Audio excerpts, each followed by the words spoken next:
नमस्कार साथियों, स्वागत है आपका आपके अपने YouTube चैनल अग्नि कंपटीशन पर। तो कैसे हैं आप लोग? उम्मीद करती हूँ अच्छे ही होंगे और अच्छे से अपनी पढ़ाई कर रहे होंगे।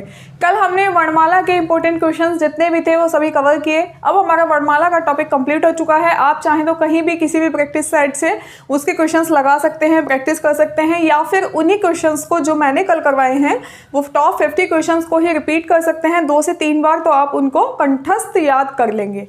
ठीक है, उसके बाद अब बात करते हैं आज हमारा नेक्स्ट टॉपिक क्या होने वाला है। तो आज हमारा नेक्स्ट टॉपिक होने वाला है शब्द रचना।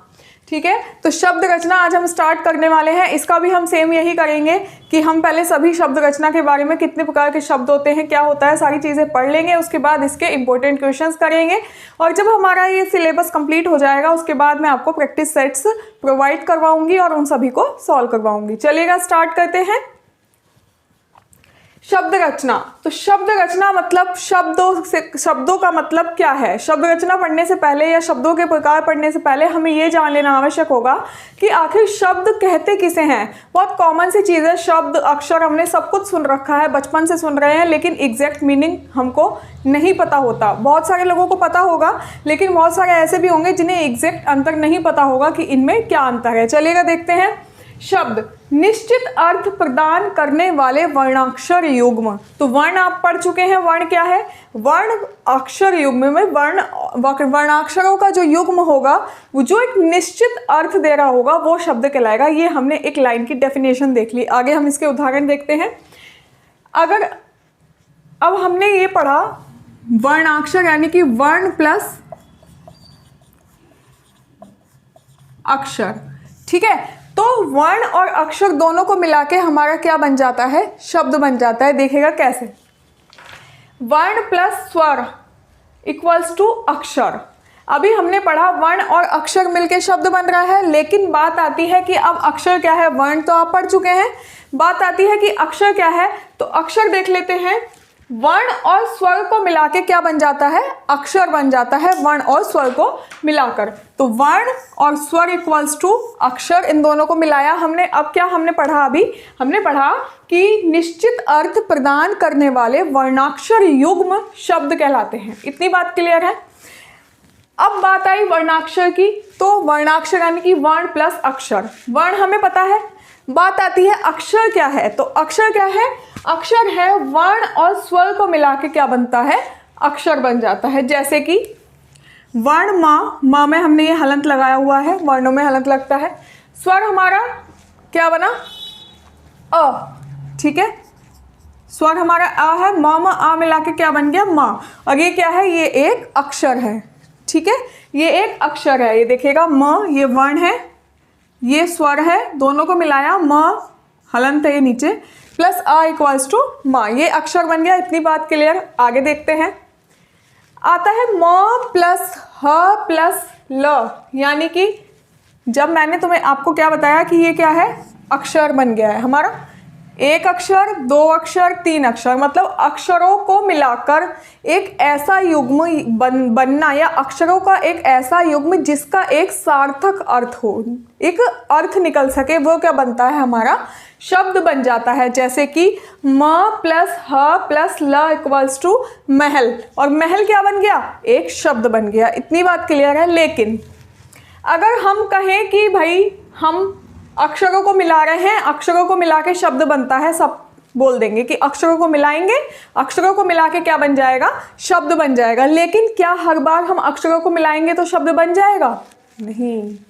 कब तक नहीं बनेगा? जब तक उसका कोई सार्थक अर्थ नहीं निकल रहा होगा तब तक वो शब्द नहीं माना जाएगा। जैसे कि अगर मैंने यहाँ माँ प्लस ह प्लस ल मिलाया तो महल बन गया, ये एक शब्द बन गया। लेकिन अगर मैं सेम ल प्लस म प्लस ह मिला दूँ, लहम, क्या कुछ होता है? क्या इसका कोई अर्थ होता है? नहीं होता ना। तो ये क्या हो गया, ये कोई शब्द नहीं माना जाएगा। क्लियर? मतलब अगर मैं क प्लस म प्लस ल मिलाती हूँ तो बन गया कमल, अर्थ है यानी एक शब्द है। अगर मैं क प्लस ल प्लस म मिलाती हूँ तो बन गया कलम। क्या इसका कोई सार्थक अर्थ है? यानी कि ये भी क्या बन गया, शब्द। लेकिन अगर मैं क प्लस अगर मैं ला प्लस क प्लस मा मिला देती हूँ, लकम क्या कुछ होता है? नहीं। कोई अर्थ है? नहीं। तो जहाँ अक्षर मिलकर एक सार्थक शब्द सार्थक अर्थ निकालते हैं, वहाँ पर क्या होता है? वहाँ पर हमारा शब्द बन जाता है। इतनी बात क्लियर है? अब हम देख लेते हैं शब्द और पद में क्या अंतर है। शब्द और पद में क्या अंतर है? पहली बात, शब्द स्वतंत्र होते हैं, ठीक है। दूसरी बात, अगर खाली श्याम है, खाली राम है, या केवल किसी का नाम बोल सकते हैं, राम हो गया, श्याम हो गया, रामू हो गया, श्यामू हो गया, जो भी वॉटएवर जो आप चाहें, वो क्या है? एक शब्द है। कलम हो गया, कमल हो गया, एक शब्द है, स्वतंत्र है, किसी से इसका अभी कोई लेना देना नहीं है। कमल बोला आपने, स्वतंत्र है अपने आप में। दूसरी बात, निश्चित अर्थ देगा। निश्चित अर्थ कैसे देगा? अगर मैंने कमल बोला तो वो एक निश्चित अर्थ है, कमल, कमल का फूल होगा। क्लियर है?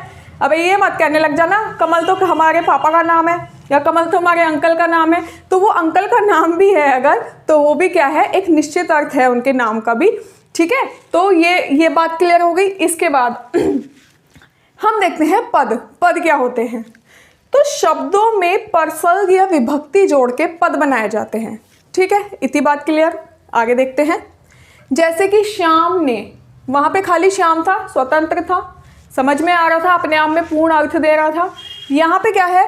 श्याम ने, श्याम की, श्याम से, श्याम को, तो इससे कोई पूर्ण अर्थ आ रहा है? नहीं आ रहा। श्याम ने क्या, श्याम को क्या, एक क्वेश्चन बन जा रहा है ना माइंड में। हमें कंप्लीट समझ में नहीं आ रहा है कि श्याम ने क्या किया, शाम को क्या हुआ, हम कुछ भी सोच सकते हैं। तो जहाँ पर पूर्ण अर्थ नहीं आ रहा, ठीक है, वो क्या बन जाएगा? पद बन जाएगा। इतनी बात क्लियर है? तो ये देख लीजिएगा, हमने शब्द में परसर्ग या विभक्ति जोड़ी, तब हमारा क्या बन गया? पद बन गया। अब हम इसके आगे आते हैं कि शब्दों के प्रकार कितने हैं, या शब्द कितने प्रकार के होते हैं। इससे आगे अब हम देखते हैं शब्दांश। शब्दांश में को जानने की ज़रूरत क्यों है? क्योंकि हम अभी शब्दों के प्रकार पढ़ने से पहले शब्दों की शैलियाँ पढ़ेंगे, और शब्दों की शैलियों को समझने के लिए हमें शब्दांश को समझने की आवश्यकता है। तो शब्दांश क्या है? वो जो अक्षर युग्म अपूर्ण और अपना अर्थ प्रकट न कर पाए, या कह सकते हैं जो स्वतंत्र ना हो, वो क्या कहलाएंगे? शब्दांश कहलाएंगे, ठीक है। जो अन्य शब्द के साथ जुड़कर पूरा अर्थ देते हों, वो क्या कहलाते हैं? शब्दांश कहलाते हैं। तो इतनी बात क्लियर हो गई होगी। अब इसका हम आगे देख लेते हैं किस तरह से। अगर हम शब्द रचना की शैलियों की बात करते हैं कि शब्द रचना की कितनी शैलियाँ हैं, तो वो है टोटल 4 शैलियाँ। कौन कौन सी? देखिएगा, उपसर्ग, प्रत्यय, संधि और समास। ये शब्द रचना की शैलियाँ हैं। कौन सी? उपसर्ग, प्रत्यय, संधि और समास। बात आती है उपसर्ग की, तो उपसर्ग क्या है? शब्द के पूर्व में शब्दांश जोड़ने पर उपसर्ग बनता है। क्लियर? किसी शब्द के पहले स्टार्टिंग में अगर हम शब्दांश जोड़ देंगे तो क्या बनेगा? उपसर्ग बनेगा। लाइक कैसे? देख लीजिएगा, प्रति प्लस दिन। अब यहाँ पे प्रति एक शब्दांश है, दिन भी एक शब्दांश है, और इन्हें जोड़ने पर उपसर्ग से बना एक शब्द बन जाएगा, ठीक है। नेक्स्ट ऐसे ही है प्रत्यय। अगर हम शब्दांश को शब्द के अंत में जोड़ रहे हैं, स्टार्टिंग में जोड़ा उपसर्ग बना, अंत में जोड़ेंगे प्रत्यय बन जाएगा, ठीक है। जैसे प्रभु प्लस लास्ट में हमने जोड़ दिया तो प्रभुत्व, तो इसमें तो क्या है? ये इसका प्रत्यय हो जाएगा, क्योंकि ये लास्ट में जुड़ा, तो ये क्या है? प्रत्यय है। और प्रति यहाँ पर स्टार्टिंग में जुड़ा, तो ये क्या है? इसका उपसर्ग है। तो ये उपसर्ग और प्रत्यय हो गए। इन्हें हम डिटेल में पढ़ेंगे जब हम उपसर्ग और प्रत्यय वाला चैप्टर पढ़ रहे होंगे, तब मैं कितने प्रकार के होते हैं, कैसे जोड़े जाते हैं, सारी चीज़ें उसमें बताऊंगी। नेक्स्ट है संधि। संधि भी हम अलग से पूरा चैप्टर पढ़ने वाले हैं। पहले हम देख लेते हैं केवल शब्द रचना शैलियों के हिसाब से। 2 वर्णों का परस्पर योग संधि कहलाता है। 2 वर्णों का परस्पर योग संधि कहलाता है, ठीक है। तो विद्या प्लस आलय इक्वल्स टू विद्यालय, इसमें अ और आ जुड़ के आ बना है। तो इसको जब आपको संधि बताई जाएगी तब आपकी समझ में क्लियर आ जाएगा। तो बस इतना याद रखेंगे, संधि 2 वर्णों का परस्पर योग हो जाएगा। नेक्स्ट है समास। समास में पदों का योग करके समास बनता है या पदों का संक्षिप्त रूप इसको हम बोल सकते हैं। जैसे कमल प्लस नयन मिलाकर बन जाता है कमल नयन, तो ये भी एक समास है। ठीक है, इतनी बात क्लियर हो गई। इसके बाद अब हम देखते हैं शब्दों के प्रकार। अभी हमने केवल शब्दों की रचना की शैलियाँ देखा था। ठीक है, आगे देखते हैं शब्दों के प्रकार। अब अगर हम शब्दों के प्रकार के बारे में देखते हैं तो शब्दों के प्रकार में सबसे मेन अगर हम देखते हैं तो 2 प्रकार के शब्द होते हैं, सार्थक शब्द और निरर्थक शब्द। कौन कौन से? सार्थक शब्द, निरर्थक शब्द। अब बात आती है सार्थक शब्द कितने प्रकार के होते हैं, तो सार्थक शब्द 3 प्रकार के हो गए, रचना के आधार पर, उत्पत्ति के आधार पर और अर्थ के आधार पर। सार्थक शब्द भी 3 प्रकार के हो गए, रचना के आधार पर, उत्पत्ति के आधार पर और अर्थ के आधार पर। इतनी बात क्लियर है। नेक्स्ट आता है निरर्थक शब्द, जो है सेकंड वाला टाइप, वो भी 2 प्रकार के होते हैं। तो निरर्थक शब्द 2 प्रकार के कौन से हो गए? विकारी शब्द और अविकारी शब्द। क्लियर। अब हम इनके भी टाइप्स देख लेंगे। विकारी शब्द भी 4 प्रकार के होते हैं, संज्ञा, सर्वनाम, क्रिया और विशेषण।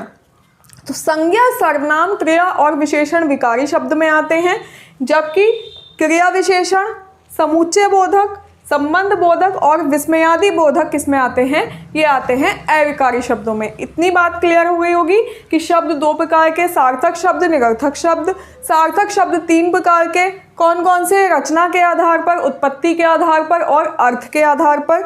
निरर्थक शब्द 2 प्रकार के हो गए, विकारी शब्द और अविकारी शब्द। विकारी शब्द में आ जाते हैं संज्ञा, सर्वनाम, क्रिया विशेषण, और अविकारी में आ जाते हैं क्रिया विशेषण, समुच्चय बोधक, संबंध बोधक और विस्मयादि बोधक। अब बात आती है सार्थक शब्दों की। अब रचना के आधार पर भी शब्द 3 प्रकार के होते हैं, कौन कौन से? यौगिक शब्द, रूढ़ शब्द और योग रूढ़ शब्द। तो अब हम इनके भी टाइप्स देख लेते हैं। ठीक है, इसको मैं अलग से बता देती हूँ क्योंकि वो इम्पोर्टेंट भी हैं और वहाँ से क्वेश्चन आते भी हैं। तो ये चीज़ आप अपने पास एक बार नोट कर लीजिएगा कि रचना के आधार पर, उत्पत्ति के आधार पर, अर्थ के आधार पर शब्द हो गए। सार्थक और निरर्थक शब्दों के कितने टाइप्स हैं, सब टाइप्स इनके देख लेंगे। अब हम देखते हैं सार्थक शब्दों के प्रकार, जो मैंने आपको बता दिए थे। तो अब हमने 3 प्रकार कौन कौन से देखे थे? हमने उसमें 3 प्रकार देखे थे।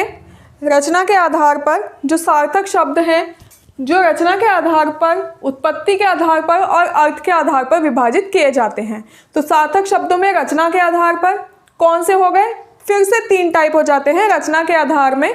तो रचना के आधार पर आ जाता है रूढ़ शब्द, यौगिक शब्द और योग रूढ़ शब्द। तो हमने क्या पढ़ा कि सार्थक शब्द भी 3 प्रकार के होते हैं, कौन कौन से? रचना के आधार पर, उत्पत्ति के आधार पर और अर्थ के आधार पर।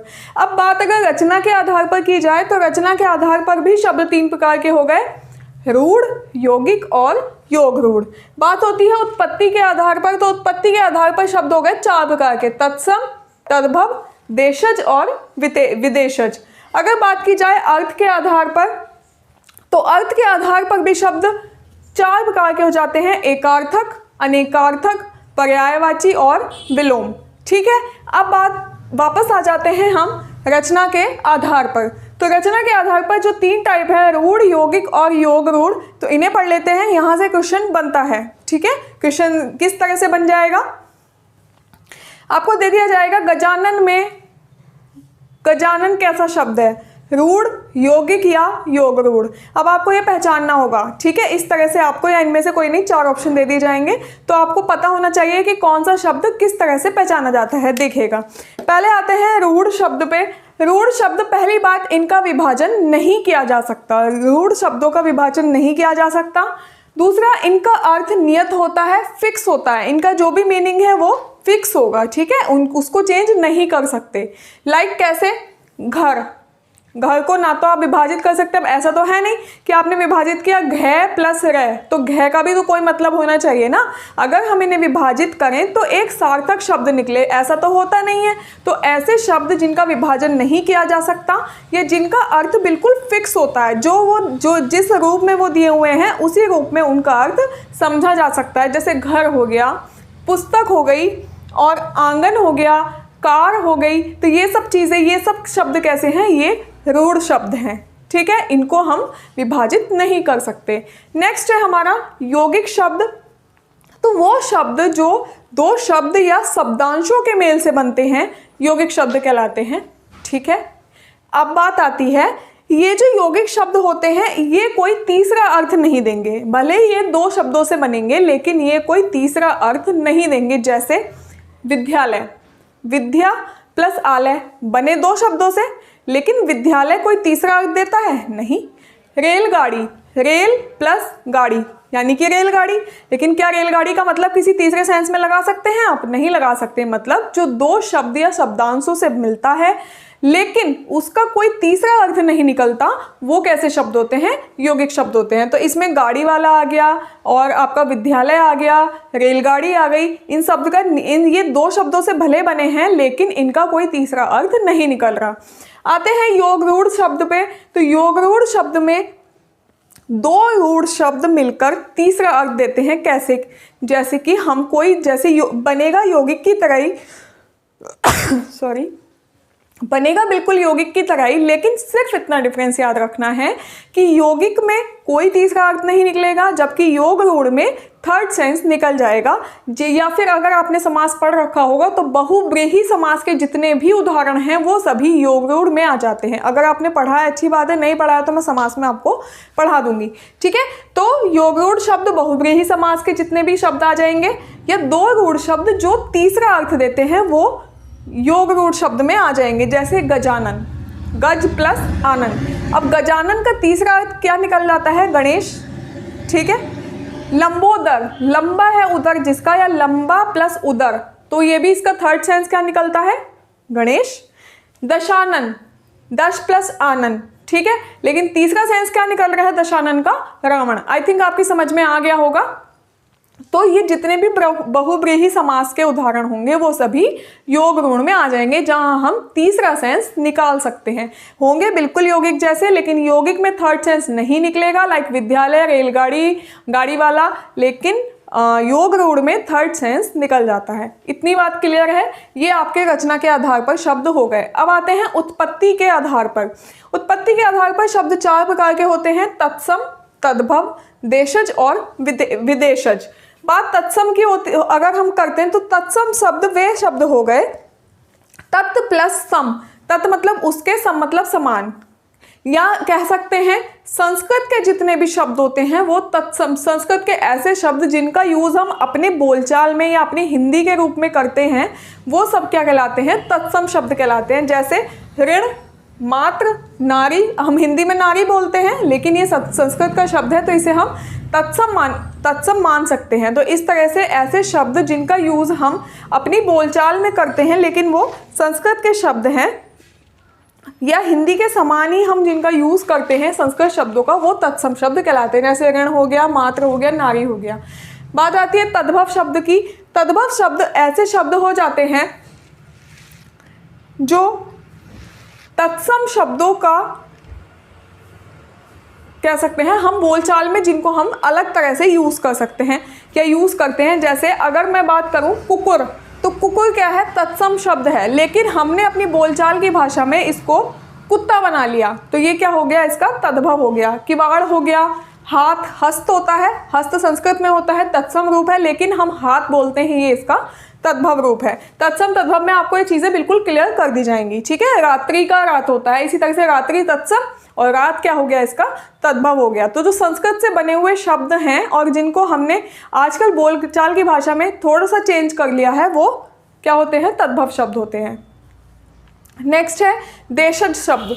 तो देशज और विदेशज दो प्रकार के शब्द और हैं। अगर बात देशज की जाए तो देशज मतलब देश प्लस ज, देश मतलब देश प्लस ज। तो देश प्लस ज का मतलब जन्म हुआ। जो हमारे देश में जन्मे हुए, हमारे गांव में जन्मे हुए जो शब्द हैं वो देशज शब्द कहलाते हैं। जैसे कि देश, आपने देखा भी गया होगा, आपके आसपास बोलने को दिखते होंगे, डकार, लोटा, मेहरारू, इस टाइप के शब्द जो गांव की सीमा में ही सिमट कर रह गए हों वो देशज शब्द कहलाते हैं। बात विदेशज शब्दों की हो तो वो शब्द जो विदेश से आए हैं और हमारी बोलचाल की भाषा में यूज किए जाते हैं वो विदेशज शब्द हो जाते हैं, जैसे रेल हो गया, पेन हो गया, पाजामा हो गया, ये सब कैसे शब्द हो गए? विदेशज, जो विदेश से आए हुए शब्द हैं और हम अपनी बोलचाल की भाषा में इनको यूज़ करते हैं। इससे आगे हम देखते हैं अर्थ के आधार पर। तो अर्थ के आधार पर भी शब्द 4 प्रकार के हैं, एकार्थक, अनेकार्थक, पर्यायवाची और विलोम। इनमें पर्यायवाची और विलोम मुझे लगता है सबको पता होंगे, कन्फ्यूज़न हो रहा होगा तो एकार्थक और अनेकार्थक। अगर बात एकार्थक शब्दों की जाए तो एकार्थक शब्द वो होते हैं जिनका एक ही अर्थ निकल रहा हो, जैसे कि कुर्सी। अब इसका कोई और अर्थ तो नहीं निकाल सकते ना, एकार्थक शब्द है। अनेकार्थक शब्द मतलब एक ऐसा शब्द जिसके एक से अधिक अर्थ निकल रहे हों, जैसे कि कनक। तो कनक को हम सोना भी बोलते हैं, धतूरा भी बोलते हैं, अलग अलग सेंस में ये यूज़ किया जा सकता है एक ही शब्द, ये अनेकार्थक हो गया। पर्यायवाची होता है, पर्यायवाची में हम एक ही शब्द के कितने सेंस हो सकते हैं वो यूज़ करते हैं। जैसे गणेश को हम लंबोदर बोल देते हैं, और हम क्या बोलते हैं, गणेश को और क्या बोलते हैं, गजानन बोल देते हैं। और अगर बात की जाए तो पर्यायवाची शब्द अन्य शब्दों से के परिवर्तित रूप भी कह सकते हैं हम, लेकिन आपस में अर्थ कैसा देते हैं, समान देते हैं। यानी कि शब्दों के ऐसे परिवर्तित रूप जो आपस में समान अर्थ देते हैं वो पर्यायवाची कहलाते हैं। आता है विलोम। तो विलोम किसी भी शब्द का उल्टा अर्थ देने वाले शब्द क्या कहलाते हैं, विलोम शब्द कहलाते हैं। जैसे दिन का रात हो जाता है, ज्ञात का अज्ञात हो जाता है। और अगर बात की जाए सोने का, तो सोने का क्या हो जाएगा, धतूरा हो जाएगा। इस तरह से आप देख लेंगे कि ये सोने का धतूरा, सोना धतूरा दोनों अनेकार्थक है, मैंने गलत बोल दिया। तो सोना और धतूरा दोनों कनक के अनेकार्थक शब्द हैं, ठीक है। और दिन का रात जो उल्टा सेंस देते हैं वो कैसे हो जाएंगे, विलोम शब्द हो जाएंगे। इतनी बात क्लियर हो गई होगी आप सभी को। और जो मैंने क्लियर कर दिया है, तत्सम संस्कृत के शब्द तद्भव संस्कृत से ही बने हुए शब्द हैं, ठीक है, लेकिन हम अपनी बोलचाल की भाषा में इनको थोड़ा चेंज कर दिए हैं। देशज जो हमारे देश में जन्मे हुए शब्द हैं, जो गांव की एक सीमा में सिमट कर रह गए हैं, हम ऐसा भी बोल सकते हैं, या फिर हमारे देश में ही हमने जिनका जन्म हुआ हो। विदेशज जो विदेशों के शब्द हैं लेकिन हम अपनी बोलचाल की भाषा में यूज़ कर लेते हैं, वो विदेशज शब्द हो गए। एकार्थक शब्द जिनका एक ही अर्थ निकलता हो, फिक्स अर्थ निकलता हो। अनेकार्थक शब्द एक ऐसा शब्द जिसका एक से ज़्यादा अर्थ निकलता हो। पर्यायवाची ऐसा शब्द जो भिन्न भिन्न अर्थ देता हो, ठीक है। और विलोम, अब आपको अगर कंफ्यूजन हो रहा होगा तो शायद अनेकार्थक और पर्यायवाची में हो रहा होगा कि अनेकार्थक और पर्यायवाची में क्या अंतर है। तो अनेकार्थक का मतलब ये हो गया एक ऐसा शब्द जो प्रसंग के अनुसार अलग अलग अर्थ दे। मतलब कनक कनकते सौगुनी मादकता अधिकाय, या खाए बौराए जग व पाए पौराए। तो यहाँ पर कनक शब्द एक है लेकिन हर बार इसका अलग अर्थ निकल रहा है। कनक कनकते सौगुनी मादकता मतलब सोने में, धतूरे में जो सोना है, सोने में धतूरे से 100 अधिक मादकता है। यानी कि अगर धतूरा तो खाने पर इंसान पागल होता है, जबकि सोने को केवल पालने से पागल होता है। यहाँ पर केवल कनक है और कनक के 2 अलग अलग सेंस है।